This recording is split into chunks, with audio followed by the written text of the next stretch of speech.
I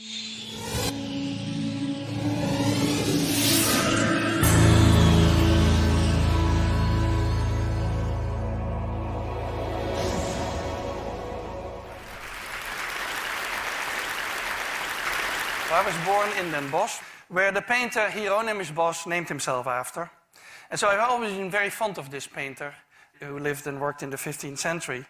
And what is interesting about him in relation to morality is he lived at a time where religion's influence was waning, and he was sort of wondering, I think, what would happen with society if there was no religion or if there was less religion.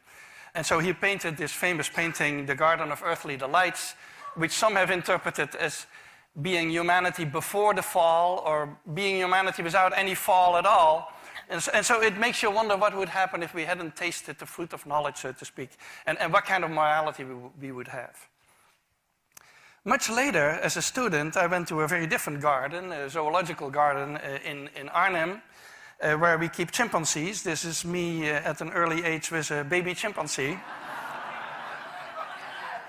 And I discovered there that chimpanzees are very power-hungry and wrote a book about it. And at that time, the focus in a lot of animal research was on aggression and competition. And actually, the whole picture of the animal kingdom, and humanity included, was that deep down we are competitors, we are aggressive, we are all out for our own profit, basically. This is the launch of my book. I'm not sure how well the chimpanzees read it, but they surely seemed interested in the book. Now, in the process of doing all this work on power and dominance and aggression and so on, I discovered that chimpanzees reconcile after fights.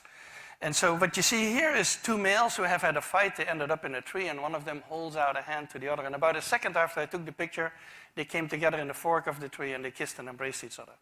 Now, this is very interesting because at the time, everything was about competition and aggression, and so it wouldn't make any sense. The only thing that matters is that you win or that you lose. But why would you reconcile after a fight? That doesn't make any sense. This is the way bonobos do it. Bonobos do everything with sex, and so they also reconcile with sex. But the principle is exactly the same. The principle is that you have a valuable relationship that is damaged by conflict, so you need to do something about it. And so my whole picture of the animal kingdom, and including humans also, started to change at that time. So we have this image in political science, economics, the humanities, philosophy for that matter, that man is a wolf to man. And so deep down our nature is actually nasty. I think it's a very unfair image for the wolf. The wolf is after all a very cooperative animal, and that's why many of you have a dog at home, which has all these characteristics also. And it's very unfair to humanity, because humanity is actually much more cooperative and empathic than they're given credit for. And so I started getting interested in those issues and studying that in other animals. So these are the pillars of morality. If you ask anyone what is morality based on, these are the two factors that always come out. One is reciprocity, and associated with it is a sense of justice and a sense of fairness. And the other one is empathy and compassion. And human morality is more than this. But if you would remove these two pillars, there would be not much remaining, I think, and so they're absolutely essential. So let me give you a few examples here. This is a very old video from the Turkish Primate Center where they trained chimpanzees to cooperate. So this is already about 100 years ago that we were doing experiments on cooperation. And what you have here is two young chimpanzees who have a box, and the box is too heavy for one chimp to pull in. And of course there's food on the box, otherwise they wouldn't be pulling so hard. And so they're bringing in the box. And you can see that they're synchronized. You can see that they work together. They pull at the same moment. It's already a big advance over many other animals who wouldn't be able to do that. And now you're going to get a more interesting picture, because now one of the two chimps has been fed. So one of the two is not really interested in the task anymore.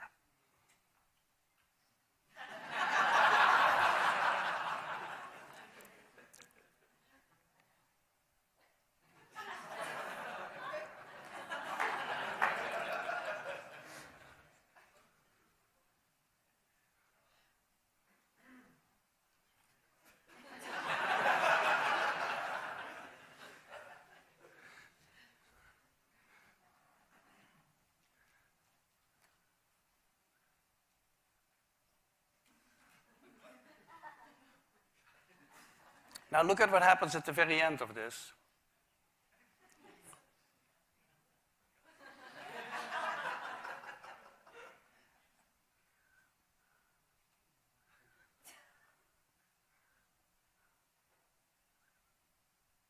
He takes basically everything. So there are two interesting parts about this. One is that the chimp on the right has a full understanding he needs the partner, so full understanding of the need for cooperation. The second one is that the partner is willing to work even though he's not interested in the food. Why would that be? Well, that probably has to do with reciprocity. There's actually a lot of evidence in primates and other animals that they return favors. And so he will get a return favor at some point in the future. And so that's how this all operates. We do the same task with elephants. Now, with elephants, it's very dangerous to work with elephants. And another problem with elephants is that you cannot make an apparatus that is too heavy for a single elephant. Now you can probably make it, but it's going to be a pretty clumsy apparatus, I think. And so what we did in their case, we do these studies in Thailand with Josh Plotnick, is we have an apparatus around of which there's a rope, a single rope. And if you pull on this side of the rope disappears on the other side. So two elephants need to pick it up at exactly the same time and pull. Otherwise, nothing is going to happen, and the rope disappears. And so the first tape you're going to see is two elephants who are released together, arrive at the apparatus is on the left with food on it. And so they come together, they arrive together, they pick it up together, and they pull together. So it's actually fairly simple for them. There they are.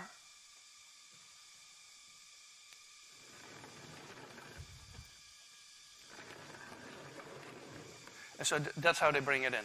But now we're going to make it more difficult, because the whole purpose of this experiment is to see how well they understand cooperation. Do they understand it as well as the chimps, for example? And so what we do in the next step is we release one elephant before the other, and that elephant needs to be smart enough to stay there and wait and not pull at the rope, because if he pulls at the rope, it disappears and the whole test is over. Now, this elephant does something illegal that we did not teach it, but it shows the understanding that he has, because he puts his big foot on the rope, stands on the rope and waits there for the other, and then the other is going to do all the work for him. So it's what we call freeloading. But it shows the intelligence that the elephants had. They developed several of these alternative techniques that we did not approve of necessarily. So the other elephant is now coming. And is going to pull it in.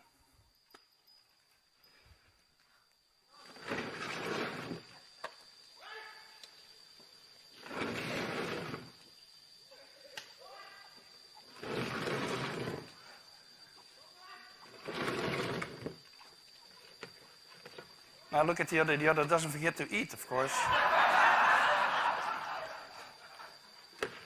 This was the cooperation reciprocity part. Now something on empathy.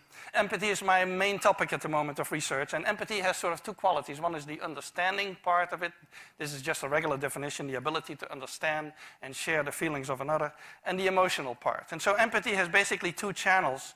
One is the body channel. If you talk with a sad person, you're going to adopt a sad expression and a sad posture, and before you know it, you feel sad. And that's sort of the body channel of emotional empathy, which many animals have. Your average dog has that also. That's actually why people keep mammals in the home and not turtles or snakes or something like that, who don't have that kind of empathy. And then there's a cognitive channel, which is more that you can take the perspective of somebody else. And that's more limited. There's few animals. I think elephants and apes can do that kind of thing, but there are very few animals who can do that. So synchronization, which is part of that whole empathy mechanism, is a very old one in the animal kingdom. And in humans, of course, we can study that with yawn contagion. Humans yawn when others yawn, and it's related to empathy. It activates the same areas in the brain. Also, we know that people who have a lot of yawn contagion are highly empathic. People who have problems with empathy, such as autistic children, they don't have yawn contagion. So it is connected. And we study that in our chimpanzees by presenting them with an animated head. So that's what you see on the upper left, an animated head that yawns. And there's a chimpanzee watching, an actual real chimpanzee watching a computer screen on which we play these animations.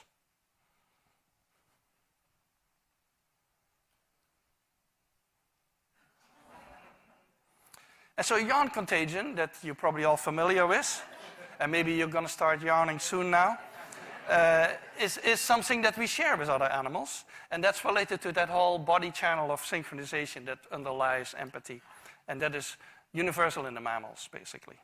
Now, we also study more complex expressions. This is consolation. This is a male chimpanzee who has lost a fight, and he's screaming, and a juvenile comes over and puts an arm around him and calms him down. That's consolation. It's very similar to human consolation. And consolation behavior, it's empathy-driven. That's actually the way they study empathy in human children, is to instruct a family member to act distressed, and then they see what young children do. And so it is related to empathy, and that's the kind of expressions we look at. We also recently published an experiment, you may have heard about it, on altruism in chimpanzees, where the question is, do chimpanzees care about the welfare of somebody else? And for decades, it had been assumed that only humans can do that. Only humans worry about the welfare of somebody else. Now, we did a very simple experiment. We do that on chimpanzees that live in Lawrenceville, in the field station of Yerkes, and so that's how they live. And we call them into a room and do experiments with them. In this case, we put two chimpanzees side by side, and one has a bucket full of tokens, and the tokens have different meanings. One kind of token feeds only the partner who chooses, the other one feeds both of them. So this is a study we did with Vicky Horner. And here you have the two color tokens. So they have a whole bucket full of them. And they have to pick one of the two colors. You will see how that goes. So if this chimp makes the selfish choice, which is the red token in this case, he needs to give it to us. We pick it up. We put it on a table where there's two food rewards, but in this case only the one on the right gets food and the one on the left walks away, because she knows already that this is not a good test for her.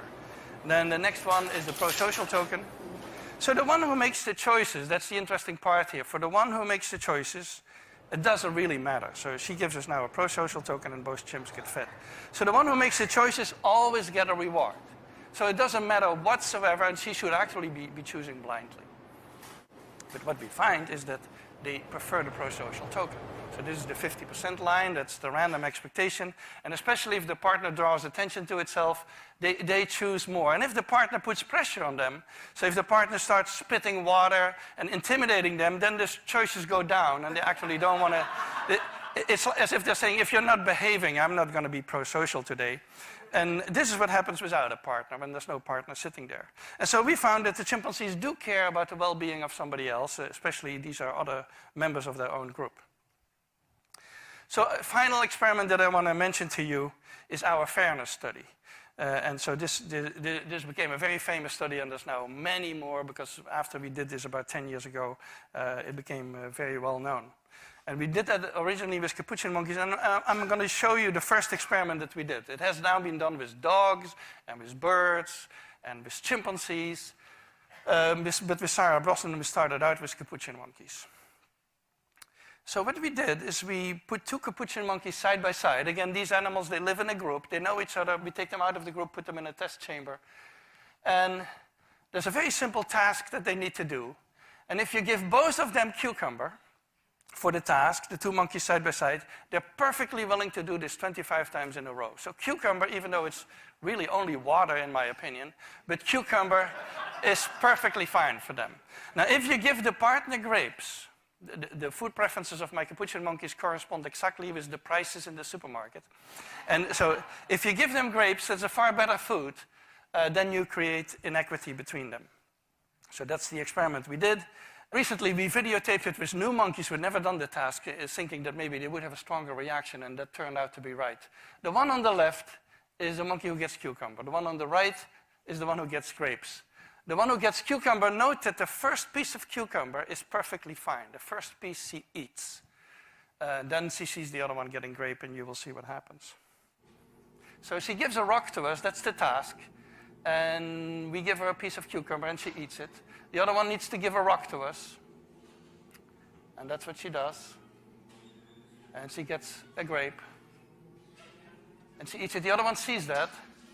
She gives a rock to us now, gets again cucumber.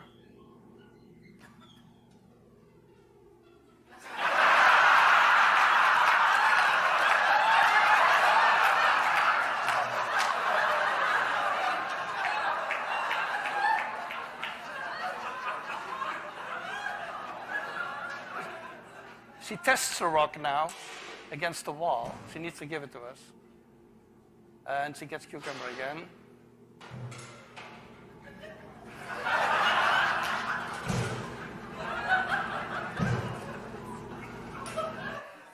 So this is basically the Wall Street protest that you see here.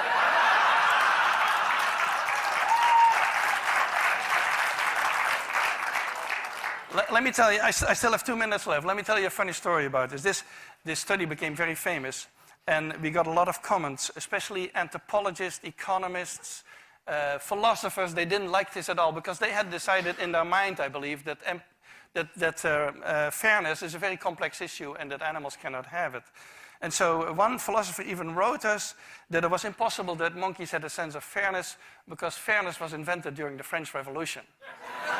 So, now, and another one wrote a whole chapter saying that he would believe it had something to do with fairness if the one who got grapes would refuse the grapes. Now, the funny thing is that Sarah Brosnan, who's been doing this with chimpanzees, had a couple of combinations of chimpanzees where indeed the one who would get the grape would refuse the grape until the other guy also got a grape. So we're getting very close to the human sense of fairness, and I think philosophers need to rethink their philosophy for a while. So let me summarize. I believe there's an evolved morality. I think morality is much more than what I've been talking about, but it would be impossible without these ingredients that we find in other primates, which are empathy and consolation, pro-social tendencies, and reciprocity and a sense of fairness. And so we work on these particular issues to see if we can create a morality from the bottom up, so to speak, without necessarily God and religion involved, and to see how we can get to an evolved morality. And I thank you for your attention.